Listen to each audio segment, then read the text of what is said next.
Welcome to this Intelligence Squared Plus event with Antony Gormley.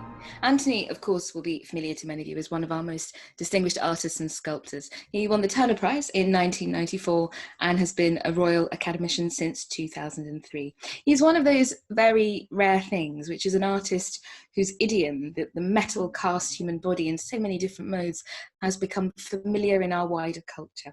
From the monumental erect steel form of the Angel of the North with its rusty patina and weather-beaten uprightness, to the cast iron sea-facing figures on Crosby Beach, melancholic and obstinate in 2005, and now magically studded with barnacles too. But of course his work and his thinking ranges beyond that too. If any of you visited his Royal Academy in 2019, you'll know that his more recent adventures in steel, mesh and coiled tubing, and the gallery flooded with seawater, of which we'll learn more in a moment, I hope. Today we're talking about his book, Shaping the World, Sculpture from Prehistory to Now, co-authored by Antony with the art critic Martin Gayford. Before we start talking about the book, let me explain the format of this evening for our audience. Antony and I will be in conversation for around 45 minutes. We'll be sharing photographs of Antony's work as well as images from the book. Then there'll be an opportunity for you to ask Antony your questions. And in fact, you can start asking those questions now. I'll be posing the questions to Antony on your behalf. All you have to do is simply type your question in the box underneath the screen. And if you don't wish to be named, you can click on this. And then don't forget to press send. And as Hannah mentioned, a reminder too that you can also tweet as we go along using the hashtag IQ2. I wonder if we should start the slideshow, Antony, perhaps with the first image of the book, because I wanted to ask about the book first of all. I think co-authored isn't quite the right word for this book. It's not an academic exercise by any means. In fact, it's wonderfully companionable. These are engrossing conversations between you and Martin Gayford. They're deeply knowledgeable conversations, but also full of the idiosyncrasies of your own reflections and interests. So why don't you start by telling us how this book came about? Well, thank you, Shahidha, for agreeing to host this evening, and thank you for asking me to be part of it. This is the most wonderful experience for me, because usually the making of a book, involves a lot of very, very lonely hours of trying to hammer out what you really think about something. And this book came about, I guess, in 2 years of conversations. I met Martin first at Santiago de Compostela, where I did an exhibition about 18 years ago. And we got on then. And then when he rang me up and said, would I like to come and meet him and maybe talk about a book that we could co-author, I said, yeah. We met, he came to the studio, and then he carried on coming to the studio for over 2 years. And I have to say that he did the heavy spade work on this book. It was just a delight. What we would do is we would kind of suggest certain things that we could talk about, and I'd send him a few images, he'd send me a few images, and then he'd come and we'd sit down together and just sort of shoot the breeze. And as a result, it's a conversation. It is a dialogue, and it, from very early on, it just became a dialogue about everything, everywhere, at any time. I don't think it's quite right to say that Martin did all the spade work. I think you're being very modest, Antony, that it's a very equitable distribution of work. You're both present in the conversations. And it's the thing that strikes me about the book is that it's not at all a meandering book project. It's not a vanity project. It's a very considered set of reflections and a set of premises. And one of them is that the category of sculpture is perhaps more expansive than we're accustomed to thinking of it, at least in your eyes. So you talk about magic, light, ritual, and dance. I'm quoting here, as all forms of sculpture. So is there, I want you to tell me about this. Is there something that constitutes sculpture, or is it the nature of the genre that it breaks those sorts of bounds? I think I would start with something that is both philosophical but also perhaps physiological. That touch is an essential and foundational perception within our psychophysical kind of being. And I think, the question that really is at the core of the work is, or of this book, is what is the extension of touch, and what constitutes our desire to form. You know, Nietzsche talks about the will to power.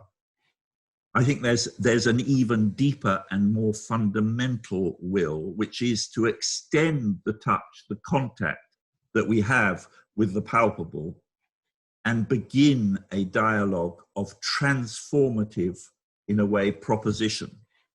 And I see that as starting prior to language. And one of the, actually, maybe we should go to one of the first double-page spreads in the book.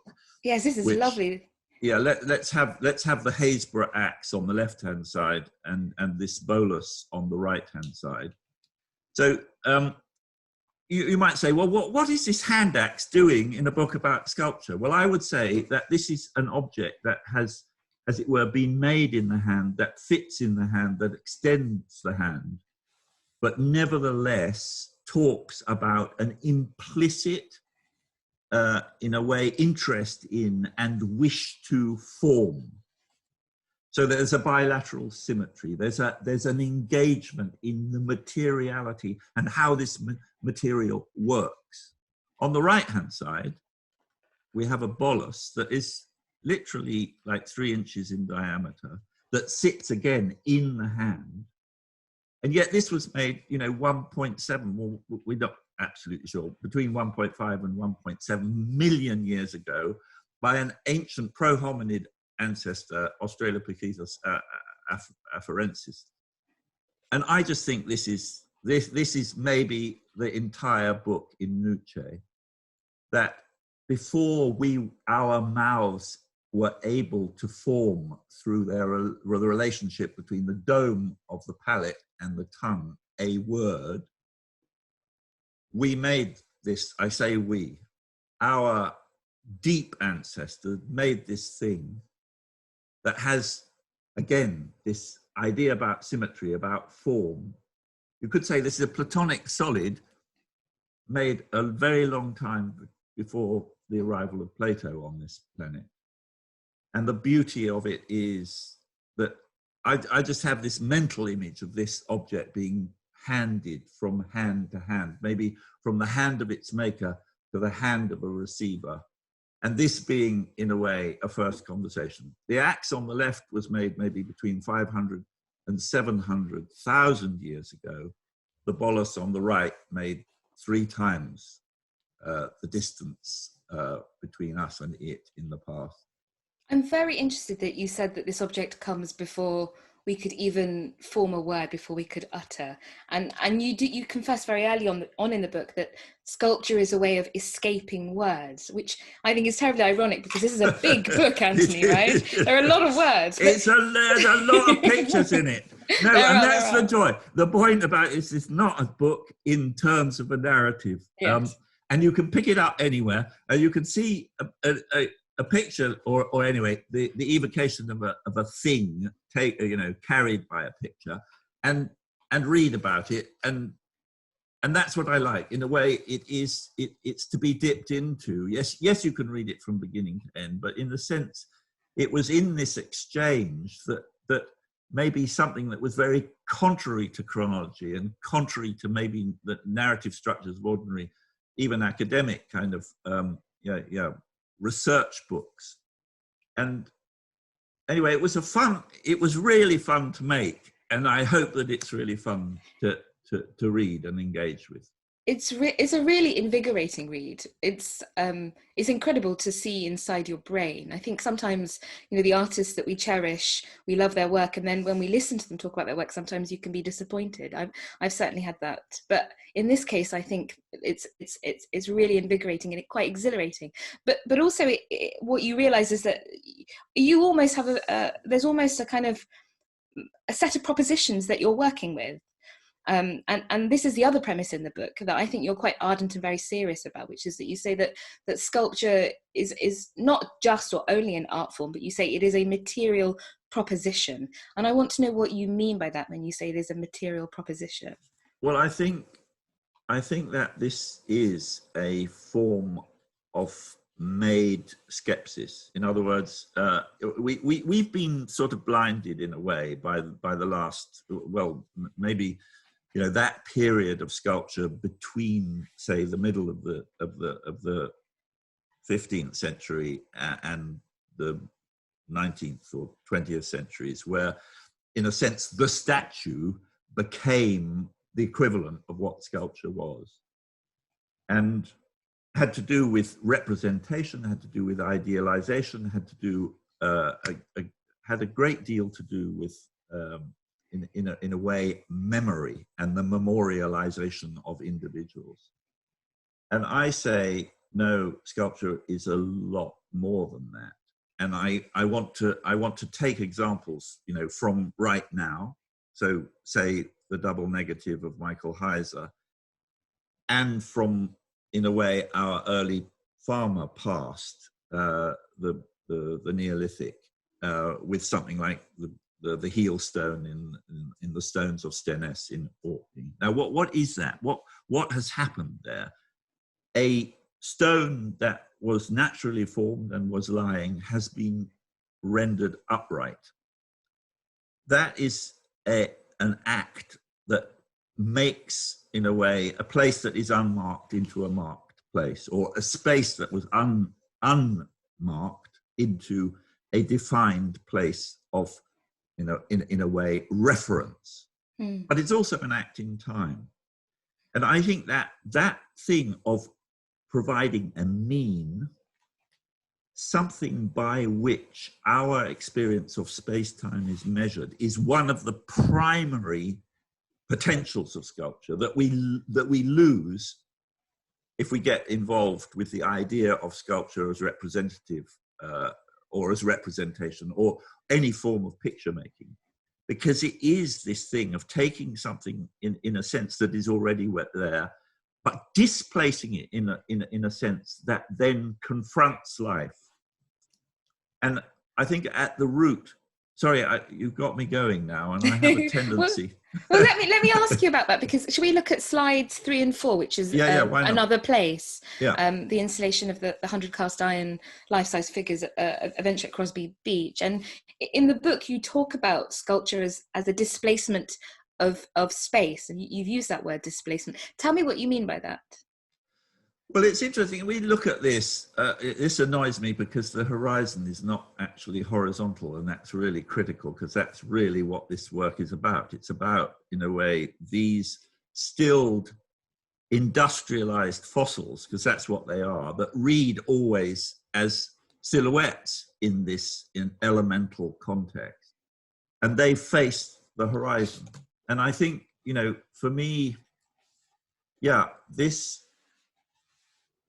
is a reversal of, I guess, that old shibboleth of the figure-ground relations.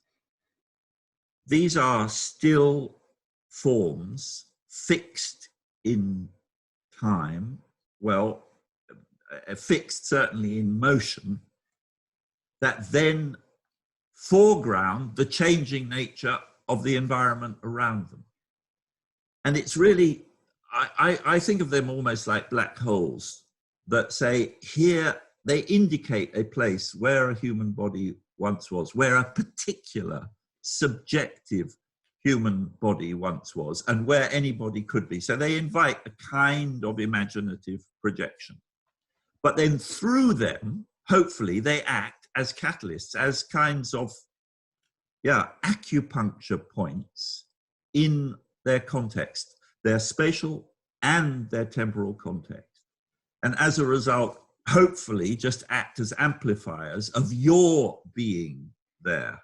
Sorry, I'm not sure if I've answered your question. Yeah, no, you have. You absolutely have. And I'm getting a sense of the work too. I've often thought of those pieces that you know, we have. It's it's rather hackneyed, isn't it, to think of human beings as temporal and ephemeral and mortal. And although that's true, but in that work, you have a sense of how important human beings are in reconfiguring the world around them. It's not just that the world will endure, but that the place that we occupy in the world changes it too.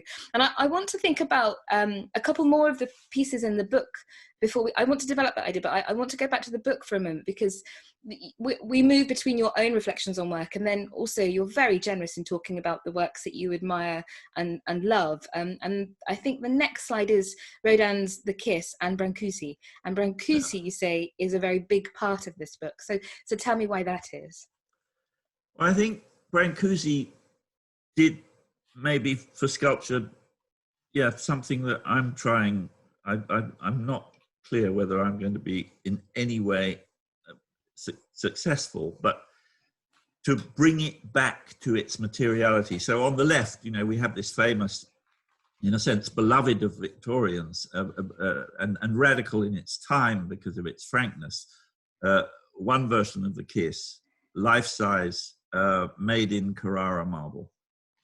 And then Brancusi suggests that actually there is a deeper subject here, which is almost about mitosis. It's about how two things can become one, or how one thing can become two.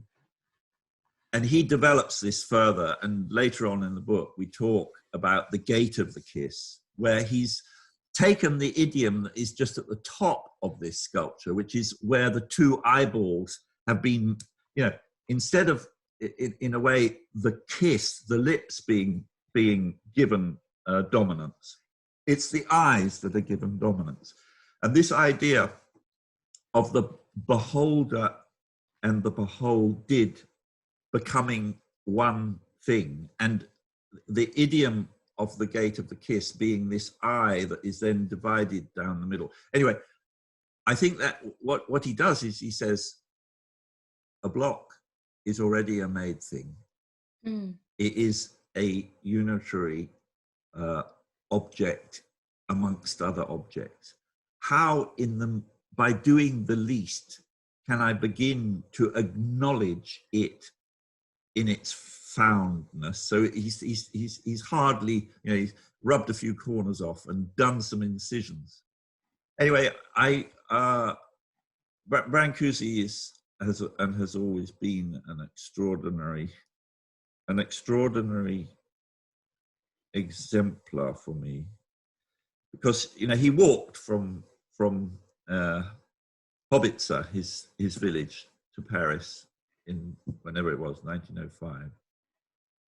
He brought with him, as it were, all of the earthiness and determination to make that came from, as it were, a rural, unbroken tradition of working with wood and stone that was true to his native culture, and then, in a way, became the icon of modernity in his concern, in a way, to elevate very everyday things, whether the cock, or the head, the newborn head of a baby, to something that was, again, completely universal, breaking it again from this obsession with realism and the perfect copy. I'm looking at the Brancusi, The Kiss, and thinking that you and Martin are clasping each other in an amorous embrace in this book too. There's a nice. You're very friendly, and you're extremely sensitive to each other's thought. But we don't argue enough, do we? There is a little bit of elbowing. I was going to say there's a moment in the book that Martin is quite taken by Noah Yuval Harari's book *Sapiens* and the idea of illusion or collective fictions. But you contend with him, and you insist, I think, that what connects us is rootedness in the body and an empathy with other bodies. Tell me, I want you to tell me more about this. The rootedness in the body and our empathy with other bodies. I wonder if we could do that by looking at the next images, which are from Blind Light. That might help us get to that. Yeah, I guess. Let's go to Blind Light. The interesting thing for me is that, yes, I have been, I've been associated with, as it were, the rebooting of the notion of the body. I'd like to think that I'm doing it from a radically different perspective. But I'm also interested in making spaces. I'm interested in making spaces in which the viewer himself is the body, or herself is the body in question. And this is a work that was in my show in 2007 at the Hayward, called Blind Light, which was simply a 11 meter by 10 meter room, glazed all the way on the outside, that contained a cloud. And the doorway was, as you saw at the beginning of this clip, completely, always open. But this is a cloud 10 times the density of a stratocumulus cloud that you might see in the sky. And as a result, you put your hand in front of you and you couldn't see it. At the same time, it was very bright, 4,700 lux of light. And so you were only aware of somebody else when they were within 300 millimeters of your face, or if you were outside the box, when they came and became materialized images to you. Mm-hmm. So I've always been interested in this, the notion of the viewer becoming the viewed, of then maybe sort of reconciling this idea of there always being two spaces. There is, as it were, the space of distance external to the body, and then this internal space, which I would call the darkness of the body. And this, well, I think it's a proposition about two things. One is that you can actually be a disembodied mind, but also that you are part of a collective. So when you go into this work, you hear two things. I mean, one is giggling, and the other is this pitter-patter of, as you saw in that clip, the wet footsteps of people in what is essentially a precipitating cloud. And I think that for me, that question of the relationship of individual experience, the distancing of vision, and reasserting something about collective identity. Yeah, there's always been that in the work, and there are other works like Domain Field that deal with the same subject. I'm interested that you acknowledge that you are regarded as an artist that reboots, as you say, the body. And I think it's right that in a more radical way, and it's certainly in this work, it's not a work at which you can just stop and stare. This is a work that activates you. It requires humans to animate it, and it does strike me that even when you're working in a figural form, a non-figural form, you still require bodies. There is, but even so, the body is a conceptual proposition for you as well as a material one. It seems to me there is, because in this work I'm thinking of the German term Begriffe, which means concept, but it's predicated on the word Griffe, which means to grasp something. Grasp, yeah. You hold something, and there's a kind of grasping in the dark. This work feels conceptual as well as material and physical. Would that be right? I think that our bodies. Yeah, I mean, I guess, my radical proposition is, why would you make a second body or another body or a fake body when you live in a real one that also you can work on from the other side of appearance, from the point of feeling, from, in a way, the sense of being within. And I guess that I want to make that being within somehow catalyzed, even if I make, like with another place, the work on Crosby Beach, a proposal in, as it were, using the indexical form of a body. There's always, if there is a body in it, it is derived from my body at a particular time in a particular place, but multiplied. So there's no aura, there's no individual uniqueness. And then how do they work? Hopefully they cause you to move, cause you to investigate, as it were, this field that they set up either between themselves or in relation to the room, the space that you walk into. And therefore, they're not about representation or idealization or the telling of a narrative. You know, they're not Apollo, Yes. nor are they King George IV. They are just an example of a common human condition of embodiment. And hopefully begin to question, how are you moving in this space? And how, you know, I mean, in a way, it's an imposition. What is this thing, this dumb lump of 630 kilos of cast iron doing in my world? But it returns that question to the asker, and what are you doing? And I think that for me, you know, that is the job now that sculpture can do, to, in a way, be a locus of the co-production of, well, meaning, value, the investigative. What does it mean to be alive? I think that's what sculpture can do, and it can release itself as it you know, the whole of the 20th century in a way could be talked about as a period in which art released itself from, you know, the duties of mimesis, the duties of serving power, the duties of in some way telling stories and being a chronicler of history, in order to do a job that it did at the very beginning with that standing stone.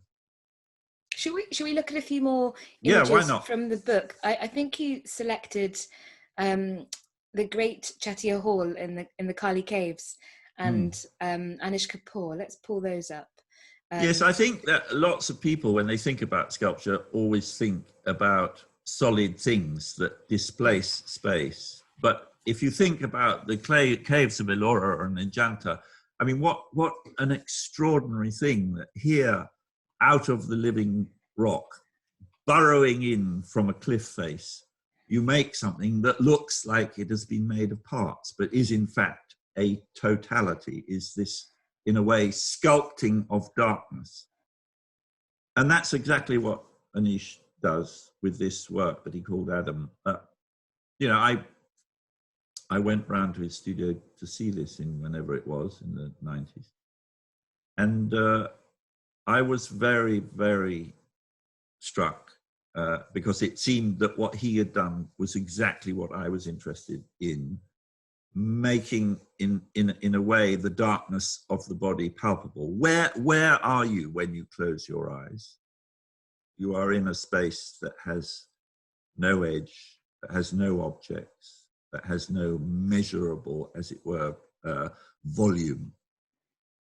And this is exactly what Anish manages to do, taking, rather like Brancusi's idea of just acknowledging the block. Here is the block.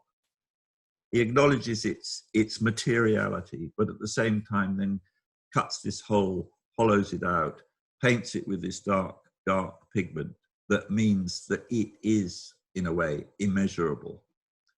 And I think that the void has, right from the very beginning, been a very powerful psychic draw for us. You know, whether that is why, you know, our Paleolithic ancestors chose the cave as the place to inscribe their love and dependency on other animals that they shared the world with, or whether we have continually made, whether it's the Pantheon or our Gothic cathedrals, these spaces that are in a way about the extension of the mind, or the reconciliation of the internal perception of the darkness of the body as somehow infinite, and whatever we feel when we go out into the starry night and look at deep space. I think that there is a deep connection between those two. I want to ask you more about caves in a moment. It's one of my fascinations too. But let me ask you about cathedrals, which you just mentioned too. I think we've got Bernini's Ecstasy of St. Teresa as well, which is also one of the images from the book. And I wanted to ask you about, when you talk about the void and this existential experience of material experience, of artworks, of sculpture, it is close to something sacred. And I wanted to ask you about this. I hope it's not too personal, about your own relationship to Catholicism, perhaps because it chimes a little bit with my own experience as a lapsed Muslim. But I think there's a kind of longing in you for rituals and icons that give shape and meaning. And you do say in one part of the book that our confused postmodernity, I think you say our postmodernism right now, it can feel as though we've lost the ritual side of sculpture as a focus for collective activity. Yeah, I think, rationalism, the promise of the Enlightenment was really the substitution of one, in a way, belief system for another. And I think this is maybe Harari's point as well.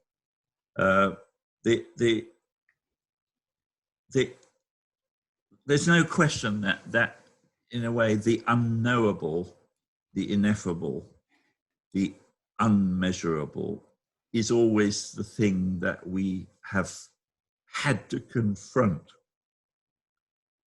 And if we're wise enough, recognize that exists within us.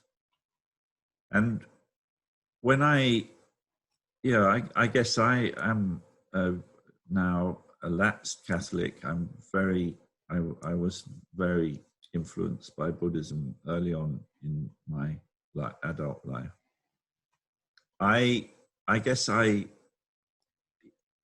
do see maybe the most potent examples of human imagination existing within, in a sense, forms of ritual behavior that are an acknowledgement of, in a way, the limitations of mind and the continual need to stand, as it were, at the threshold of the unknowable. And I suppose I was disappointed. I can remember very, very clearly my first Holy Communion and the idea that I was going to, as it were, eat God, and that he was going to, it was a he, he was going to, so live in me. And it didn't happen. And all of that time, in a way, spent on my knees in front of plaster Virgin Marys and lighting candles and serving at masses. I mean, all of that, in a way, became hollow. But then I found in the hollowness, and I still find in going to the majesty of, it could be Salisbury Cathedral, it could be Wells, it could be Chichester, it could be Canterbury. These expressions of collective human imagination to make a new dome of the sky or new vault that in a way connects with the limitation of our conscious brains in the dome of our skulls. I still return to the potency of the emptiness of those spaces, which are designed to, yes, make us recognize our smallness, but at the same time, a recognition that our smallness is part of something so much bigger. So, I think for me, the sacred is still a very, very important touchstone, even though I don't believe in the God that I was brought up to believe in. And I think I'm closer to Taoist thought or to Advaita, to non-duality. And I think that's what I'm trying to say in all of my work, that somehow the idea of the observer and the observed as being separate is, a singular kind of obstruction to recognizing or realizing our true nature. That makes Oh, sorry, we were going to talk about, yeah, so the ecstasy of Teresa, you know, her having an orgasm while being, you know, in a way filled with the grace of God, you know, that's the kind of the naughty story about this work. Yes. But in fact, for me, what is why we talk about it in the book is that actually this is about the materialization of light. So, but my blind light and the ecstasy of Teresa have something in common. And I think in the book, we go on to discuss why this kind of light, this kind of yellow light, has continually recurred in the sculpture of Europe. And we find it in Olafur Eliasson's Weather Project. We find it in Bruce Naumann's, you know, hovering rooms. But we also find it in John Soane's, mortuary chapel. This was a breakthrough Yes. for me in terms of what sculpture could do, in terms of it again becoming a place of reflexivity. You know, you came into this great cathedral, industrial cathedral space of the turbine hall. And when I came in, I couldn't believe it. I said, what are all those things, those bats that are hanging from the ceiling? I was really shocked. They were sort of moving and fluttering. And then I realized that actually the ceiling was just a mirror, and that this sun was actually just half a sun, which was then reflected in the mirror. And the bats were actually the people, the viewers, who were lying on the floor and signaling to each other. Anyway, this idea of I'm sorry, I'm now sounding like some kind of preacher, but I mean this idea that somehow sculpture could be the invitation of an open space in which people think about their relationship both with each other, with space at large, and you could say with this, you know, planetary context. Marvelous. You write about this piece so beautifully. You say it's like the evocation of a Whistler nocturne, and you say no work in the last 25 years has evoked more compellingly the potential of art, and you describe it as I think it forces us to witness the unknown, the unforeseen, the untested.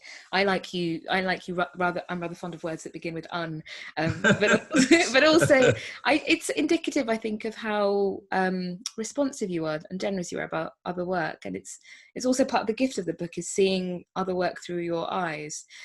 Shall we have a good 5 minutes if we turn to the audience? Shall we talk about a bit more of your work? I think we've got a clip from Passage, and it would be so lovely to play the video because I think it's a really remarkable little piece. Let's show the two images of the work first, and then let's show the good idea.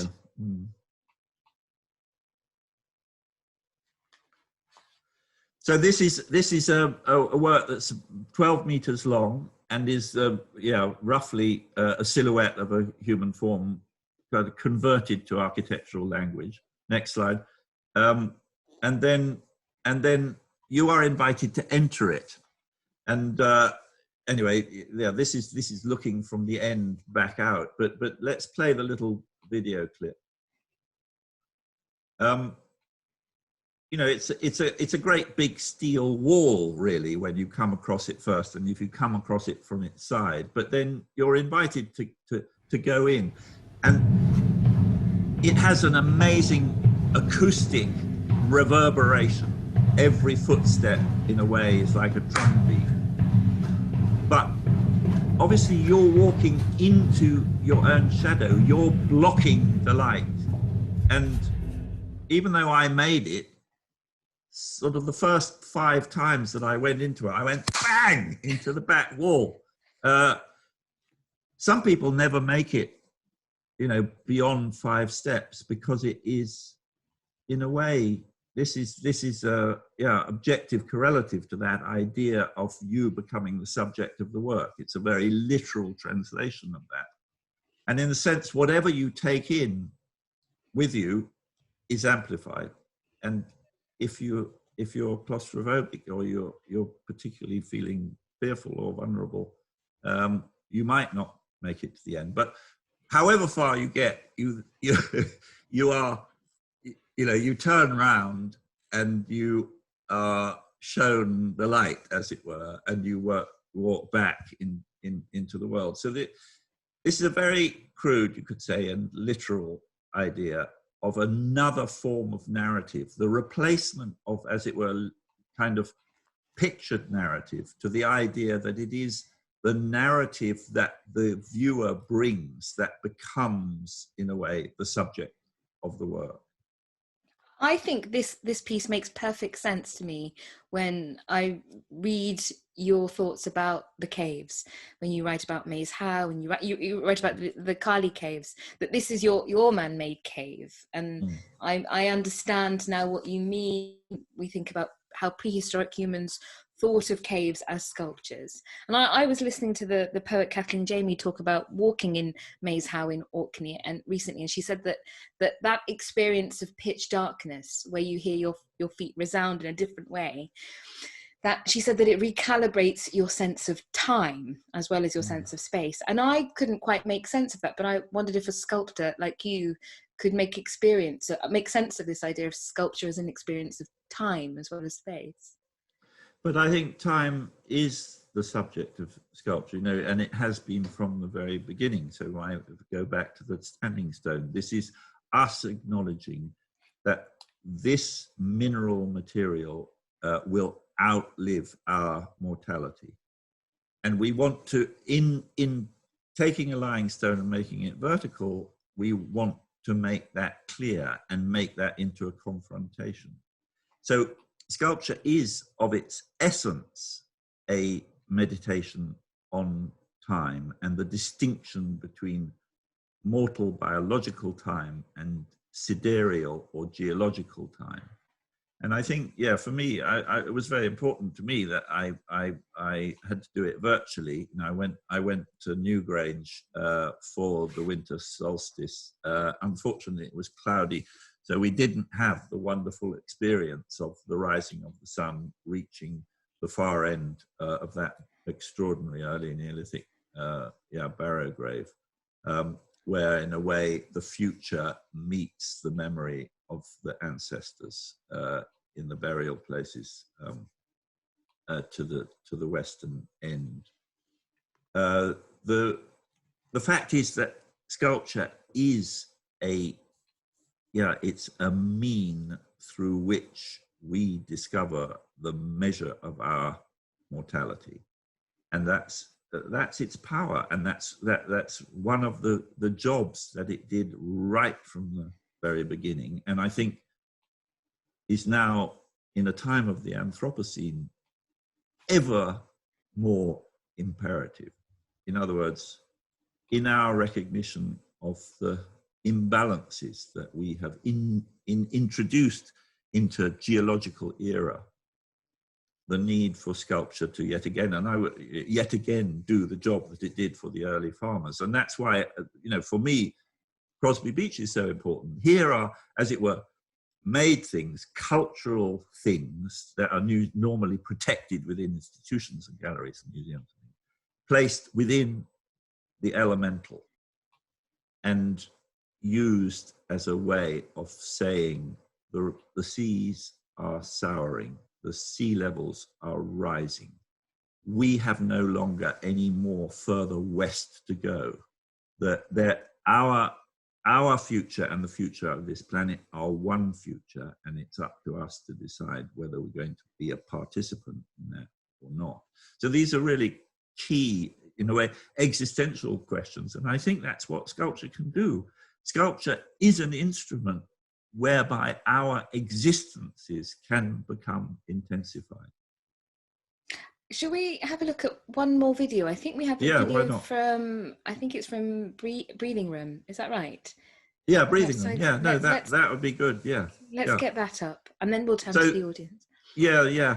So Breathing Room is another work where, in a sense, I'm just rather like Blind Light, trying to make a frame for existence itself, where there is, it is the viewers becoming the viewed for other viewers. So you could, you can hear, again, another hollow space where, yeah, the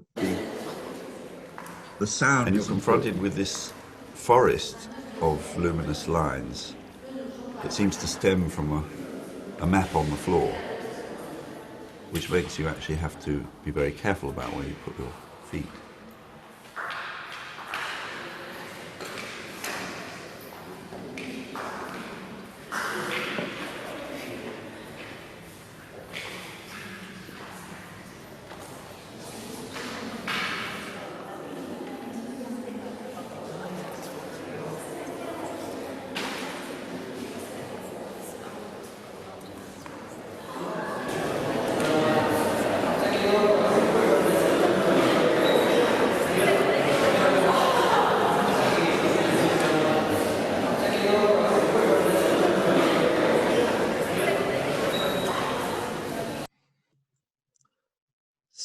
So it was important to hear that intake of breath, the collective intake of breath. But here, in a way, this is for me like questioning all of that perspectival control of space, particularly in two-dimensional Renaissance paintings, and using perspective, or anyway, the idea of understanding geometry to destroy perspective. So, in fact, this is an identical volume, remade 12 times and stretched in different axes, and then nested together. But here, the bodies in question, as in Blind Light, are the bodies that come into this space and in a way find each other and begin this kind of collective choreography. And yeah, I'm as interested in a sense in the spatial relations that are constantly moving, you know, within these you could say artificial or surrogate architectures. All of this for me refers to, I guess, the transition that happened to our species when over 50% of us decided to live in the urban grid. This massive change that, rather than the primary relationship being, as it were, with elemental and sidereal time, being with the time of electricity, with as it were, the urban condition of the urban grid, and questioning what we lose in terms of connectedness, both with each other and with the planet as a whole. I want to ask you more about that, about what the virtual does to that, bearing in mind that you and I are talking to each other on a virtual plane. But let me get to the audience first, because they have asked questions. There's a question here from Jackie Patterson, and Jackie is asking, Antony, do the Pompeii castings resonate with you? As I think this is slightly difficult, as being bodies that aren't, and also not as beings being within, but their external physical construction showing that there was a collective within. Not well phrased, sorry, but I wonder if you can make sense. No, but thank you for that. I mean, that, you know, that eruption of Vesuvius, that was in a way that it was saying hiatus, stop, and life stopped. And the degree to which I am interested in the index, in other words, the forensic transposition of a moment of lived time into something else, is exactly what fascinates me about Pompeii. I mean, there's a tragic side of Pompeii that is kind of uncanny and terrifying, that I'm not so interested in, but I am interested in as a model of the potential of transposition from life into, well, a condition called life into a condition called art. Good question. This is a question from Jean-Luc Parry, which maybe responds to the last thing you said about urban disconnection. What does public sculpture add to city life? Well, unfortunately, public sculpture has been sort of commodified and made into a trophy or a badge, often corporate or even city-wise. Whereas, you know, I think the extraordinary, The extraordinary thing to me is how normalized the institutional and commodification of art has become. And in the 20th century, the ability of art to, in a sense, like define its own arena, and that was the studio, then was replicated by the gallery becoming it. And somehow the awe condition of sculpture, particularly, as being a collective art par example, because it doesn't need a building, doesn't need a label, doesn't need a curator. So it's strange, there's been an uncomfortable return to, you could say, the original position of sculpture as something that exists to be lived with rather than to be a spectacle. And there hasn't been a lot, I think. I mean, you know, I've tried, and I think, you know, The Angel of the North is an example of an experiment in trying to, in a way, reinstill the pre-modern, the idea that you can make a totemic object that is the focus of people's hopes and fears. You know, it is a transitional object between the end of the industrial, the beginning of the information age, that says, we know how to make big things that are in a way impossible to make individually, but are extraordinary expressions of collective imagination and effort. And that we have faith in this ability that we have, that will take us into the future. And that's what it was. And the experiment, it's not every day that experiments like that work, but it seems to have worked, and it seems to have, in a way, made its place. You know, it's not just the geographical space, but the space in people's hearts and minds. I think that's right. This is a lovely question from Katerina Januskova. We live in odd times where basically everyone is craving at the moment. If possible, and I understand why it's not, would you prefer your audience could touch your work? I certainly felt the urge visiting your 2019 exhibitions. I didn't touch anything, in brackets. There's a disclaimer. Well, there were things. Good question. I mean, I think sculpture is the art of the palpable, and I think to engage the notion of touch is really, really important. And there were many objects in that show that, you know, like fruit and earth, the two suspended things underneath the main dome, that really needed to be touched. I think you needed to run your hands over that surface that was like elephant skin. You needed to actually push it a little to feel that 6 tons that was hovering just a little way off the floor.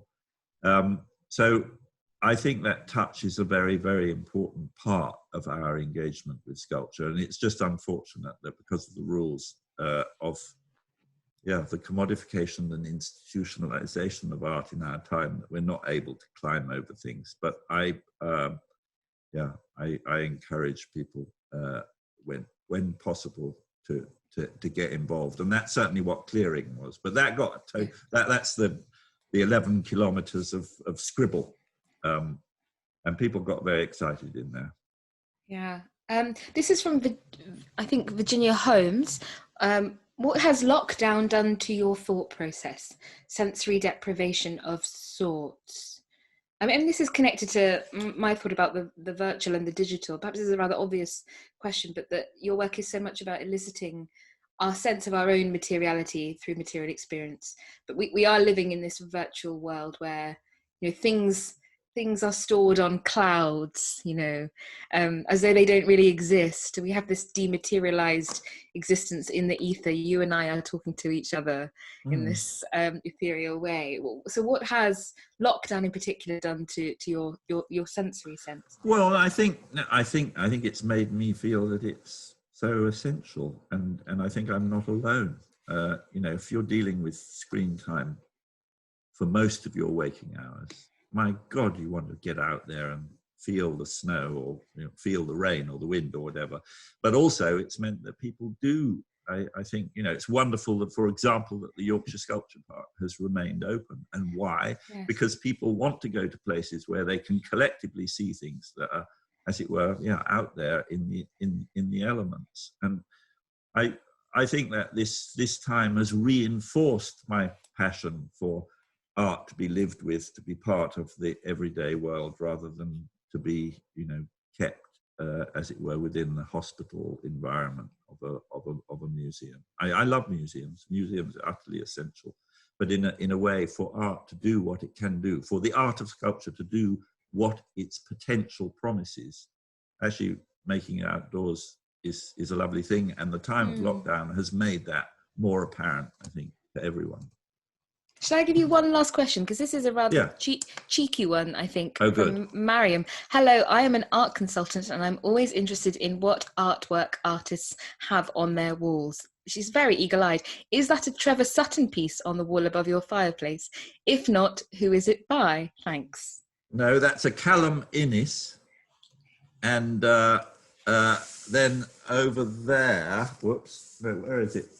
Over, oops, we're not going to make it. Oh, yes. Oh, yeah, you can see. And that's a Michael Craig Martin. But, yeah, the thing, I have various things. There's a Mario Mertz over here, early work of mine, a Czech artist. There are,